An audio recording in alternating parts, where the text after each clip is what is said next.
The destruction, as we explained, the destruction of the first temple happened around 3,000 years ago, 3,300 years ago. 2,430 years ago. That's the first destruction. That was in the time of Tzidkiah Melech Yehuda. Okay. The second destruction, when does it happen? The second destruction happened 1,930 years ago, plus minus. Okay, Rabotai? We're understanding now the difference between them. So if you look, there's 450, 500 years between them. Between the first temple, the destruction, to the second temple. Until here we understand. We got to the position that we have three Nevi'im. Who they was? It was Yirmiyahu, Jeremiah, okay?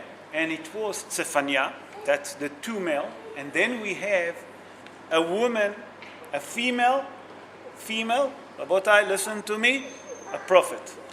The female prophet was Huldah. Her name is Huldah,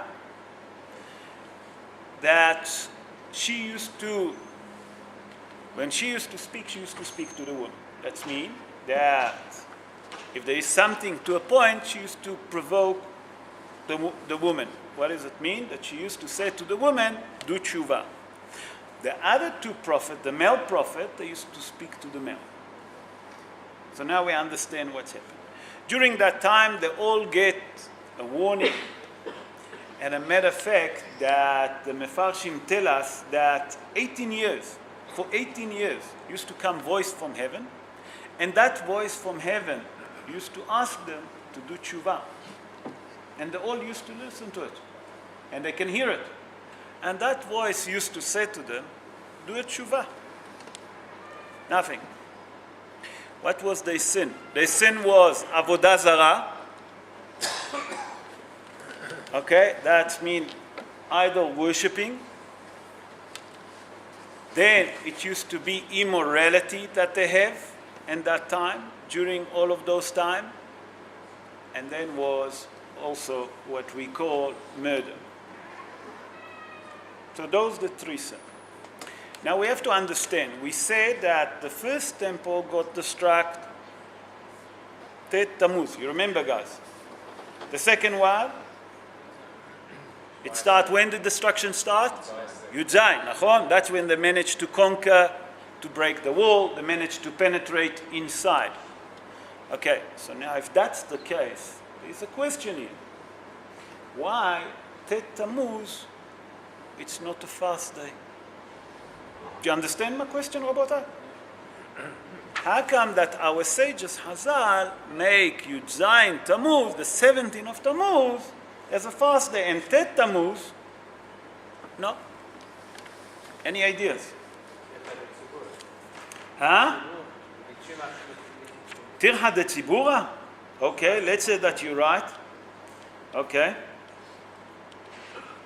But if that's the case, so you can say, if what you're saying is right, but also Yud Zayin B'Tammuz, it's, what do you call it? It's, I'm just looking at some notes just to understand. Yud Zayin B'Tammuz also Tirha de Tzibura. You also fast. Sorry? You're talking about two fasts. No, I didn't ask that. Sorry, I didn't explain myself. If you're saying that Tet Tammuz, the first temple, how come that they make Yud Zayin Tammuz the second? Why not the first? Do you understand my question? Okay. Why Dafka Yud Zayin Tammuz and not Tet Tammuz?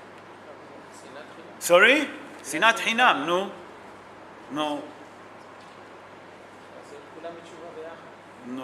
No. But why? Why Dafka Tet Zayin Tammuz? Yud Zayin Tammuz, sorry, not Tet Tammuz. Speak loud. They penetrated the walls of Jerusalem. Nachon, but we say that in Yud Zayin Tammuz, they burn the Sefer Torah. Nachon? Not only that, they put a statue inside the Echal, inside Bet HaMikdash. How far is it from Yerushalayim, from the wall, to Bet HaMikdash? How far is it? How far is it? Can't be too. Can't be too far. How long does it take to walk? 5 minutes. Let's give it a half an hour. You think that they wait? The Goyim HaRasha'im wouldn't wait for 1 second to destroy. Yesterday, Israel, just to give you something to understand, they given Hamas 6 hours of ceasefire. Hamas didn't want it. No other nation in the world, no other country in the world will accept over 1,500 rockets coming to a country, all over the country, only Israel. And before they bomb, they send messages, please evacuate. Is that normal?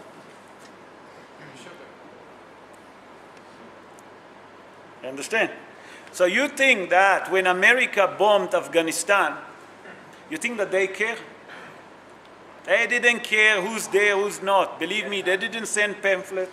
They didn't waste 100,000 phone calls to tell people to leave. So let's go back to where we was. When they managed to penetrate the walls, you think that they will wait? They waited for it for 3 years, For 3 years, Rabotai, 3 full years, Nebuzaradam was surrounding the city of Yerushalayim. At that time, who was the king? Nebuchadnezzar. He was a wicked king, everyone knows. Not only that he was a wicked, he had no mercy. Not him and not Nebuzaradam. Who was Nebuzaradam? Sarat Tabahim. People today intend to think that Tabah is a chef, but not. The roots of the word Tabah, okay? Milshon Tevah. Tevah, it means to slaughter, to become a butcher. The ministry of butchery. That was Nebuzaradam. Now we have to understand how come that Nebuchadnezzar sent Nebuzaradam to kill and not him. Do you have any idea? Nebuchadnezzar saw that his grandfather, in a time that he was surrounding the city of Yerushalayim, he saw what's happened with the Jewish people. What's happened with the Jewish people? That when he surrounded, he couldn't penetrate in. And you have 180,000 people, soldiers, waiting to conquer the city. He couldn't. And he saw what's happened to his grandfather in Erev Pesach, that they all died, the Gemara tells us. So he was frightened. Even that for 3 years, he used to dream, and HaKadosh Baruch Hu sent him a message. A voice used to come to him to go and to break the wall of Yerushalayim, to conquer the city of Yerushalayim. And matter of fact, the Midrash, and Midrash say Eved Ra. What it means? A wicked slave. Go destroy my own palace. Go destroy my own palace. HaKadosh Baruch Hu tell him. He was frightened. He sent his Nebuzaradam, his vice. And we know what's happened after they managed to conquer the city of Yerushalayim. They managed to get in. Those 5 things that they done. But in the meantime, they start slaughtering. During the second temple, Rabbi Yohanan ben Zakkai, he was in that time. What's happened in the second temple? Rabbi Yohanan ben Zakkai was the Biryonim. What it means, the Biryonim? It was Bar Kochva, later on they call him Bar Kosiva, but they was in that time. And they managed, they say that we're not going to leave here without fighting. So the Jewish people wanted to go and speak to the Rome. No, it's not good enough. They wanted to fight. But they saw that the Jewish people have enough supply for 21 years. Food, When I say food, it means that they have enough wheat to bake enough stuff. So what did they do? They burn it all. That the Jewish people now starting to go to starvation. That they say that the Jewish people used to eat, la'aleinu, the Midrash say, and also when we read it in Echa, Nashim Rahmaniyot, Mesri women, used to cook the flesh of their kids, but it's not so simple. We have to explain that it's not as simple as it sounds. But they burn everything. The Jewish people starting to go to starvation. That's before Rabbi Yochanan, the Gemara tell us, managed to get inside a coffin to get out, because the Biryonim didn't want to let him out. And Rabbi Yochanan ben Zakkai, when they managed to take him out, it's a long story that the Gemara bring, that the Biryonim wanted to check if he's alive or not, and then it was a debate between his student and the Biryonim. The Biryonim, it means that those that was the gangsters, the big guys that wanted to fight against Zeliks. Zeliks. That's how they call it. That's what's the name in English. Okay? And they didn't want, the Gemara tell us there, I don't know if you remember, Stephen, that the Gemara said that let's throw him to the ground. So the students say, what is the other nation going to say if they're going to see that the Jewish people throw the chief rabbi, the Nasi, on the floor? What embarrassment. They say, okay, let's kick him. So it was a debate between them. In the end, they allowed to go. When they took him to bury him outside, why did they have to take the coffin out? To bury him, they said. Rabbi Yochanan spoke to the Caesar. And when the Caesar saw his chokhmah and his nevuah, he managed to save the city of Yavne. Yavne v'chachamea. Nachon, Stephen? That's the Gemara. Nachon? Masechet Ta'anit. What page? Let me remember. I think Kaf Het. Nachon? Kaf Het, Kaf Vav, somewhere there. I'm not sure. The Gemara there tell us in Masechet. But now, let's go on. So we see that it was two different stages for Yemei Ben HaMetzarim. So we still didn't answer for the first question, why Yud Zayin Tammuz, Nachon? And not Tet Tammuz. Question number one. Why is it called Yemei Ben HaMetzarim? Why did they give it this name, Ben HaMetzarim? Anyone understand what it means, Yemei Ben HaMetzarim? No one knows. Sorry, Stephen? Oh. Time of stress. Okay, so if we take the word Meitzar, okay, Meitzarim, it's time of stress. The Midrash tells us that from Yud Zayin Tammuz until Tisha B'Av. Until Tisha B'Av. So if you look at it, 5 things happen in Yud Zayin Tammuz, 5 things happen in Tisha B'Av, Nachon? What it means between these 2 months, this means there is Tammuz and there is Av. It's a bad time for the Jewish people. And the Midrash tell us, that Kol Mevakshea, what it means, Kol Mevakshea? That the people that want to do harm, they got the permission in that time to do harm. But let's go a bit deeper to understand. Those the time that Esav and Yaakov, they done a deal. You remember when Avraham Avinu died, you remember Yaakov Avinu made Nazid Adashim, a lentil. And that's a minhag that Lo Aleinu, that also in Tisha B'Av, and when there is a death, people eat lentils. It's a minhag to eat an Erev Tisha B'Av, just before the fast, to eat lentils. From where do they learn it? They learned it from Yaakov Avinu. Yaakov Avinu and Esav have a debate. Which world to take? Esav say, give me this world. Yaakov say, no problem. I'll take the world to come. I'll suffer here a few thousand years and it will be finished. But it didn't finish there. which month going to be the luck on the top. We know that משנכנס אדר מרבים בשמחה. משנכנס אב ממעטים, נכון? ממעטים. So, Mevin, did you lost me? If you lost me, please stop me. Rabota, if you lost me somewhere, please stop me.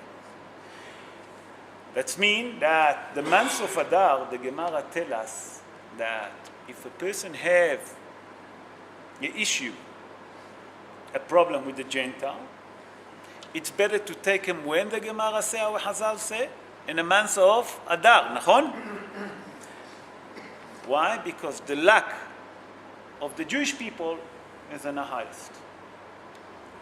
But from Yud Zayin Tammuz started 3 weeks. Those the time that, if we look carefully, and we brought this morning that there is a different opinion about the morning. For example, I don't know which one of you was this morning or not, but I'll repeat it.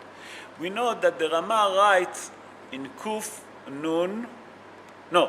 Kuf Nun Aleph, at the Haggah, Siman Bet, if I'm not mistaken, Siman Bet, he said like this, that we're not allowed to have a haircut. נכון?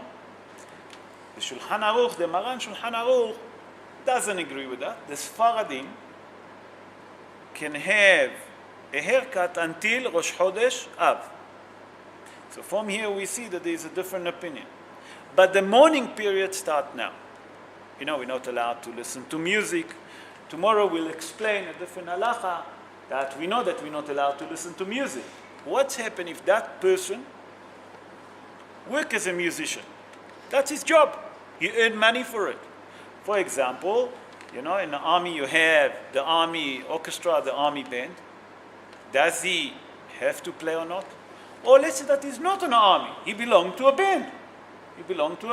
He earned money for it. Is he allowed to play the band? Or not? It's a question, a halachically question. So if you come tomorrow morning, after upper 7 million, you'll hear the answer. So I'm just giving. So now we started the period of mourning. With the period of mourning, we know that now it's a time that the star luck of the Gentile on the highest. So not only that, that if a person have an issue that he have to go to court, a law issue, rather to try to postpone it, our sages tell us. It's not the right time. Nachon, Stephen, the Gemara also explained that. If you look at the Mefarshim, on those things, they tell us not to go now. So those... Against the Goy. Against Gentile. I'll say Gentile. Sorry, I'm going to say Goy? I'll say Goy. Sorry. No, Jew against the Jew is okay. Okay. Sorry. Jew against the Jew is okay. Jewish against Jewish, they should not have faribol in general. Okay, so let's leave the Jewish alone. But if there is Batei Din, you know what I'm saying? But rather, because the star luck of both of them is on the top in Adar, and the star luck of both of them down. Although you can contradict, Am Yisrael me'al Mazal, it's not for now. Let's carry on 1 second. So, therefore, because what's happened during those 3 weeks, we take a mourning now. We start a mourning period for the Jewish people. And the mourning period, if you look, it starts from light and it's getting actually extreme until Tisha B'Av. What does it mean? Now we're not allowed to have a haircut.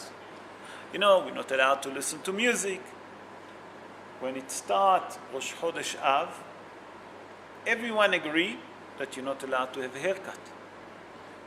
Everyone agree that during this time you're not allowed to do any smahot. And here come nisuim. What it means nisuim? Wedding. I'm talking about wedding. We know that from Yud Zayin Tammuz, we're not allowed to have wedding. The Sfaradim say, if it's nisuim rishonim, and a person, it is first marriage, there is a leniency.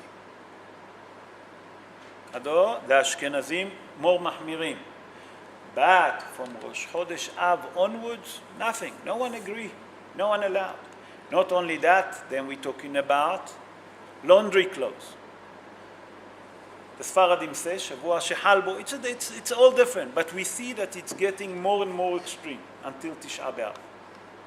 Not only that in Tisha B'Av himself, we sit and mourn. All day we mourn. Yud Zayin Tammuz, we don't mourn. We don't sit on the floor. We don't switch off the lights. Okay? There is a different opinion. Are you allowed to go to work or not? Sorry. What you asking, Joe? Because you said to me, okay, you understand? Although we fasting. But there is a different fasting. If you look during those fasting of Yud Zayin B'Tammuz compared to the fast of Tisha B'Av, you see that there is many more leniency. In Tisha B'Av, it's a fast that over 25 hours.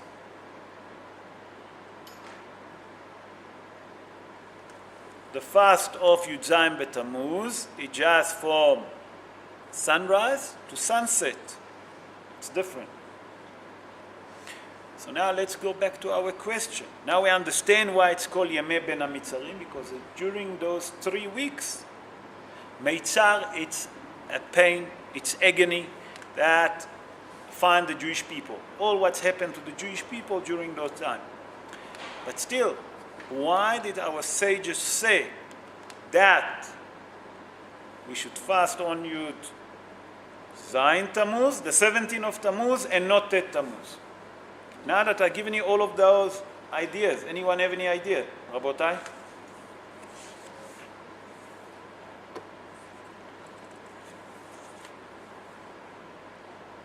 No one. Maybe it was just difficult to have too many, so they standardized it. No. That's what I explained to Stephen. Stephen taught like you. No, I'm not talking to have two tzomot, two fasting. I'm saying, if the whole God managed to conquer, okay, to break in Tet Tammuz. That's the first temple. The second temple was Yud Zayin Tammuz. How come? They don't recognize the 9, they recognize the 17 when the second temple got destroyed.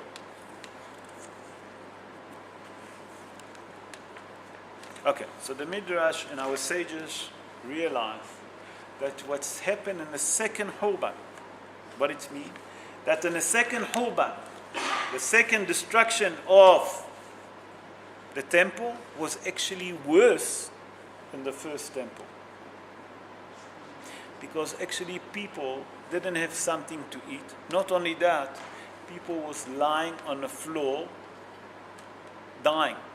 Not only that the kids wanted milk to drink, the babies, and the mother used to lie dead. And the Midrash tell us that they used to come and they used to crawl and they tried to drink milk. When they saw that there is nothing, they die also. It's a horrible thing to understand what's happened in the second temple. Therefore, our sages tell us, because the destruction of the second temple was much more severe, much more harder, much worse, therefore our sages say that let's rather fast Yud Zayin B'Tammuz and not Tet Tammuz. Now, all what you say that not to make too fast is very difficult. But it's not so simple, because we have Tzom Gedalia, Nachon, when it's come just before Rosh Hashanah Yom Kippur, we have Tzom Gedalia, and then we have a week later, or 10 days later, Yom Kippur. Yes, just before I continue, before I forget. Yes. Sorry? Yes. No. Who? Book of Echa. That was Yirmiyah, Nachon? Yirmiyahu. Who was the book of Echa? No? When is it happen? The first. First or second? No, answer me. First, second, maybe I'm wrong.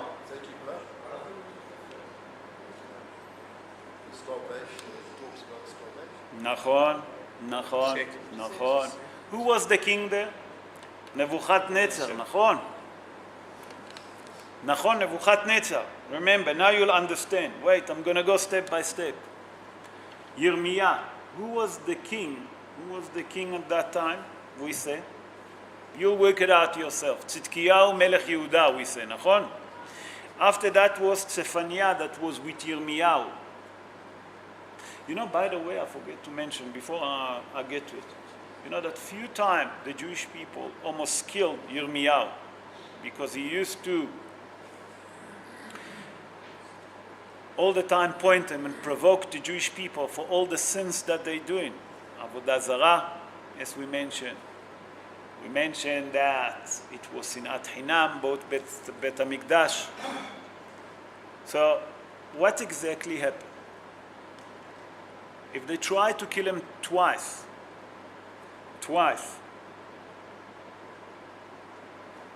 sorry, they tried to kill him number of times, not twice. But now, let's go back to what Menachem said. Menachem asked Yirmiyahu when he was,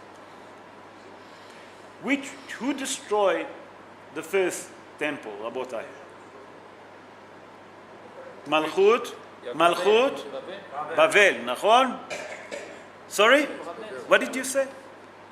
Menachem, what did you say? Other Menachem Gamliel. So who said before that? Someone mentioned something. Did you mention? Who destroyed the first Bet HaMikdash? Not the Greek. Bavel. Who was Melech Bavel? Nebuchadnezzar, Nachon? Come from Egypt on the way. Nachon, Nebuchadnezzar.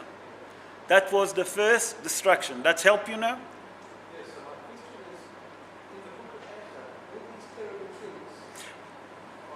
Mention, better. Because that's the prophecy. Wait, I didn't get. I'm not going to end up with bet. I'm going to end up with good. You know, I'm going to explain that. But we have to understand that there is a promise from HaKadosh Baruch Hu. What's going to happen? Our sages tell us. Because I'm going to conclude with that. The time running late. I see that we're running to 6:20. Another 5 minutes, okay with you all? Because we passed the time. So, our sages tell us that that's just the history. That the prophecy that we have in the end of days, that our sages tell us that the tzom, what it means, the tzom, the fast, tzom HaRevi'i, that's the 4th month from Nisan. Nachon? That was the first one. If you can't fall, which month is that? We are now, Nachon? Tammuz, Nachon. And after that comes Tzom HaChamishi, that means Av, Tisha B'Av, V'Tzom HaShvi'i, V'Tzom HaAsiri. Okay? What does it say there? Yeh leBet Israel. It's going to turn to the Jewish people, the Bet Israel, LeSason, joys, Simcha is happiness, okay? Ulemoadim tovim. What does it mean, moadim tovim? Good time. Yomim tovim, Yom Tov, moadim tovim, okay? And our sages in Masechet Rosh Hashanah explain how do we calculate all of those. So our sages in Masechet Rosh Hashanah tell us something very interesting. That we worked it out that in Masechet Rosh Hashanah, in Yud Het Amud Bet, that means 18:2, that we work it out. The Gemara in Masechet Rosh Hashanah explain which one is the first month. Lehavdil, for us to understand. Like January. When is January?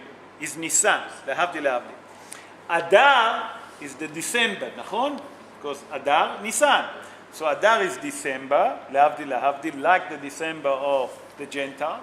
And Nisan is the beginning. So when you count 4, you realize how's that. So the prophet Zechariah tells us that all of those 4 tzomot that we have, all going to turn leyamim tovim. But there's one fast I didn't mention here. Which fast? No, Ta'anit Esther, no, it said. That's the Hagim that's going to stay forever. You remember? Hanukkah and Purim, the Gemara say, Iyu la'ad. But I'm talking about the fast. Here it doesn't mention. Look, I'm going to repeat. Huh? Yeah, no. There's one fast that's not mentioned here. Which one is that? That's it. What? That's it. The Yom Kippur fast, the Torah tells us that it's a command that we have to fast. And now for us to understand how does it work. In a time, there is here a few Kohanim. There is Tony, there is Lionel, there is any more Kohanim? Oh, we have Kohen Gadol here. Who? Who else? No, we have 3. They used to serve in Bet HaMikdash, and the Kohen Gadol in Yom Kippurim used to take the Sa'ir, you remember? And the Jewish people used to fast, because they used to see when the color of the string used to turn from red to white, that means all the avonot got forgiven for the Jewish people. So there is one fast that's still going to be. But that's a different fast. That's a fast to forgive all our sin. Those fasts that we have to remember because our sin, our sages tell us. That means all our prophecy that those will be. But the fast of Yom Kippur, it's from the Torah. It's a fast that the Torah tells us and we have to keep it.